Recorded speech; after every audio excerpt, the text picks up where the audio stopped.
So let's play a game called What Up, Swagoo? Here we go. Swagoo, what is up with TJ Watt and the Steelers? For those of you who didn't see it, he just posted on his Instagram story that picture with no explanation and hasn't weighed in since. What do we make of this?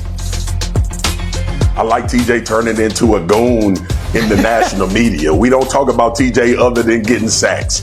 My man Myles Garrett requested a trade only to get $40 million. This is TJ saying I want 41 because I've been the best defender in the NFL forever. The Steelers will get the signs, they will get the signals, and TJ Watt will become the highest paid defensive player. It's contract time, baby. That's all this means, G. It's the offseason. This is why I ask Marcus these questions, because he always has the answers. All right, here's the next one. What is up with Kirk Cousins and the Falcons? None of this makes sense to me. What's going to happen here, Swagoo? Nothing. Kirk Cousins will be the richest spectator in NFL history when we get done with it. Michael Penix Jr. is going to become the starter for the Falcons. They're going to go ahead and move forward. Pay Kirk his money, man. Look, Kirk came, reinvigorated the city, put his chains on, he put it together. Nah, on a serious note, like this is now become Kirk Cousins ushering in Michael Penix Jr. I think Penix Jr. did enough to show that he should get a shot this year and see what they have in the young fella. But Kirk will be a rich fan. He'll be the richest fan in all stadiums this year. I think they got to let him go to Cleveland. We'll see. All right, last one. Swagoo, what is up with Micah Parsons and the Cowboys? Nothing, G. It's the tale as old as time. Jerry is going to make you put the Cowboys and Micah Parsons on the rundown every single day. We just watched this dude last year wait till the day of the season to pay his franchise quarterback. Micah is going to be the highest paid defensive player in the NFL when it's all said and done. But you know how Jerry does this. Jerry's going to pay three people. He going to pay his quarterback, he going to pay his superstar defensive man, and he going to pay the dude he love and like a lot. And Micah Parsons is not only his superstar defensive guy, he loves him and likes him a lot. He just going to make us wait until it's the day of the season. I think that's probably right. Get ready for that in the A block all summer long, fellas. We're going to need it. In the meantime, we got sneaky big news as we try and figure out which quarterback is going to go second in the NFL draft. I want you to look at these things matter. I'm realizing an increasing amount in the world. At ESPN Bet 3 weeks ago, Shedeur Sanders was minus 1,600 to be the second quarterback selected in the draft. As of today, that number has dropped to minus 225. And look at Jackson Dart's numbers. Continuing to drop.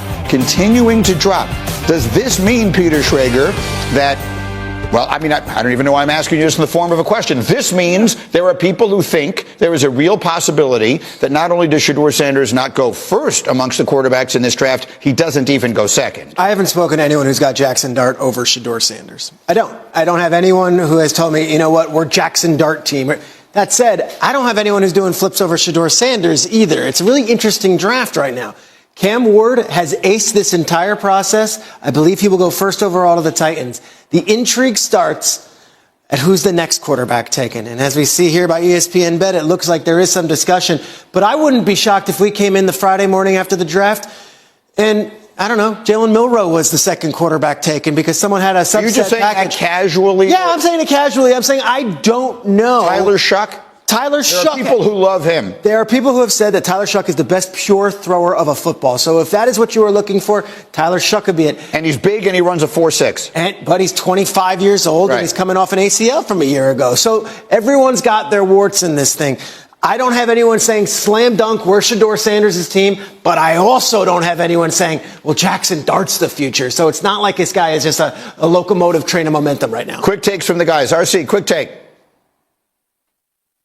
Yeah, I just don't believe that that's true. I believe Shedeur Sanders is QB2 in this draft. Now, where he'll go, I can't really pinpoint that, but I believe it's Cam Ward picked as the first quarterback, and Shedeur Sanders will follow him. Marcus? Yeah, I believe that too, but this is not an exact science, and we try to make it that every time we lead into a draft. We don't know if Shedeur Sanders is going to turn out into an all-pro or he going to be a quarterback that's waffling. We just have no idea. What I will say is this, though. The characteristics that he's shown to me warrants him being a first-round draft pick. And I think he can help an NFL franchise be better than they are that doesn't have a quarterback playing at a high level. Yeah, I'll say this again. If there's one thing I've learned hosting this thing over the last few years and talking to all of the insiders like yourself and all of the analysts like Mel Kiper and the others, Phil Yates, what they can give you is a consensus. What they can give you is this is what 80%, 90% of the league likes this player over this player, and that's why they put the mocks the way they do. But 90% of the people don't make each individual decision. It just takes one team that decides we like this one player over another, and that's how you wind up with a lot of surprise. Hey, 7 teams in the NFL have new head coaches heading into next season, and those teams are allowed to get a head start on the offseason workout. Speaking of Dallas, the Cowboys underway today. Michael Parsons, he's looking for a new deal, is in attendance, according to our Todd Archer. New head coach Brian Schottenheimer takes over a team that finished 7-10 a year ago and missed out on the playoffs.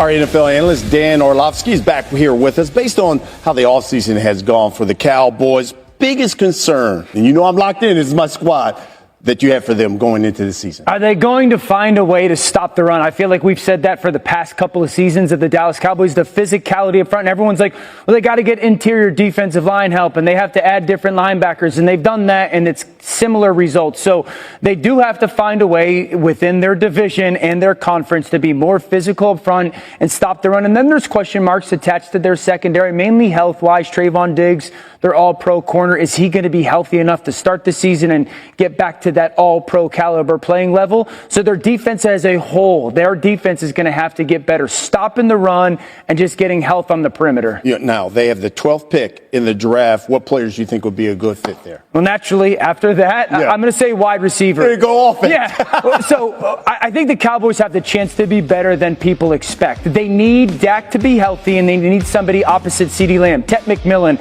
out of Arizona. He reminds me so much of Drake London, that big, long, rangy out of Texas. Once you cut on his tape, because he was a little bit overshadowed last year from Isaiah Bond, but you cut on the tape and he tested so well, and you're like, man, this guy's a complete wide receiver and he has a vertical threat ability. If Dak can stay healthy, and that's not something he has done over the past couple of seasons, I think that offensive line is going to be a good unit.